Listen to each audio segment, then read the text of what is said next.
Welcome to True Crime to Sleep To. Tonight we delve into a case that ignited a media frenzy, captivated a nation, and became one of the most controversial murder trials of the 20th century.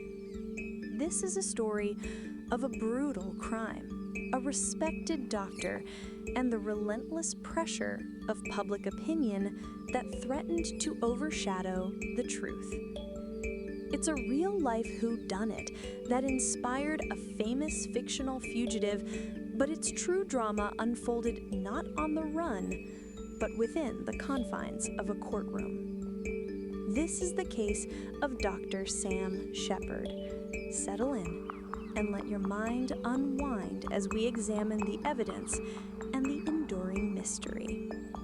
Case closed, eyes closed. Our story begins in the affluent lakeside community of Bay Village, Ohio, on the shores of Lake Erie in the summer of 1954. Dr. Samuel Sheppard was a handsome and respected osteopathic surgeon, a prominent member of his community, and lived with his beautiful pregnant wife, Marilyn, and their 7-year-old son, Sam Reese. By all appearances, they were the picture of a perfect American family. But on the morning of July 4th, that idyllic image shattered forever. Dr. Sheppard awoke to the sound of Marilyn's screams. He ran to her aid and claimed he confronted a bushy-haired intruder in their bedroom. He fought with the man, was knocked unconscious, and awoke to find Marilyn brutally murdered. Then he raced to check on his son, found him safe, and then chased the intruder down to the beach, where he was once again knocked out. He awoke hours later, disoriented and injured. The police arrived to a chaotic scene. Marilyn Sheppard was dead. Sam Sheppard, though injured, was alive. He had a broken nose, several missing teeth, and neck injuries. But rather than being treated as a grieving husband and victim, the police immediately began to view him with suspicion. His story of a shadowy intruder seemed too fantastic. Why was he not more injured if he fought an intruder? Why did he delay calling the police for over an hour? The initial investigation was flawed. The crime scene was compromised, with police and family members trampling through it. Crucial evidence was mishandled. The press, sensing a sensational story, descended on Bay Village. The local newspapers, particularly the Cleveland Press, began to hound Dr. Sheppard relentlessly. They printed daily headlines demanding his arrest, painting him as arrogant and cold, a man who had murdered his wife. The narrative of Dr. Sam as the killer quickly took hold in the public imagination. The respectable doctor living a secret life, driven to murder. It was a story too compelling for the media to resist.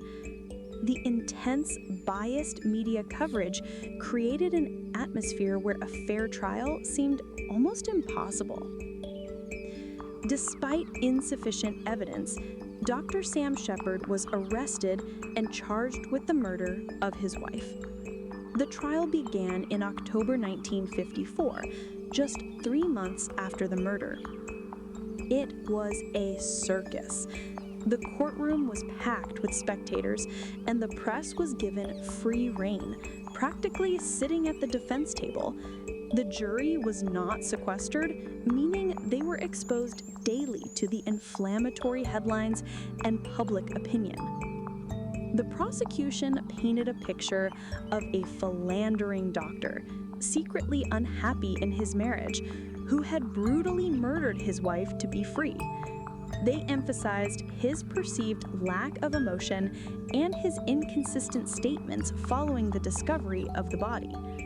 The defense argued that an intruder was responsible and that the media had prejudiced the entire case. The key piece of physical evidence was a blood trail that led from Marilyn's bedroom down to the beach. The prosecution argued this was Marilyn's blood, implying Sam had moved her body.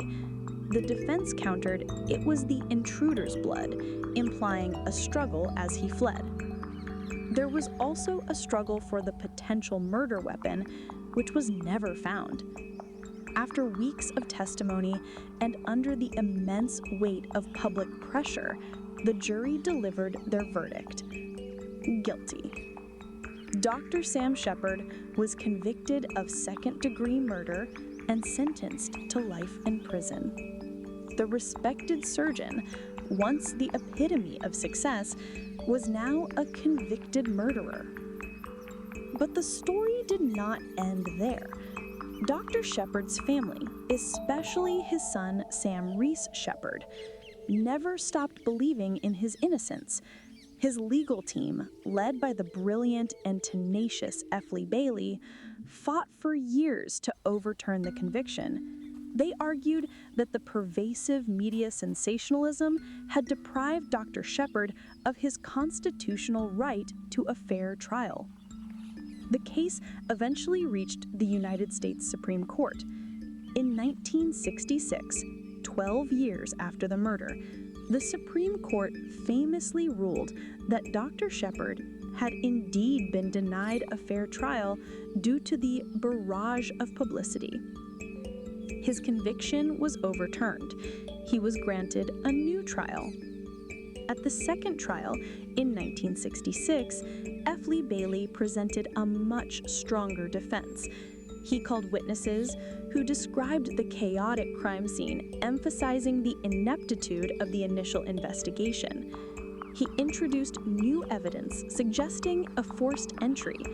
He also highlighted the lack of a clear motive and the physical evidence of Dr. Sheppard's own injuries.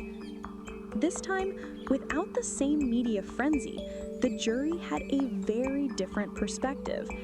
After deliberating for 12 hours, they returned a verdict of not guilty. Dr. Sam Sheppard was finally, after more than a decade in prison, a free man. But while Sam Sheppard walked free, the true identity of Marilyn's killer remained officially unknown. The bushy-haired intruder was never caught. The murder weapon was never found. Despite the legal closure, the central mystery of who murdered Marilyn Sheppard continues to spark debate to this day. It stands as a chilling reminder of how easily justice can be swayed by public opinion, and how some puzzles, even after decades, never truly reveal all their secrets. The case of Dr. Sam Sheppard was closed, and now it is time for your eyes to close as well. Thank you for listening to True Crime to Sleep To. Rest well.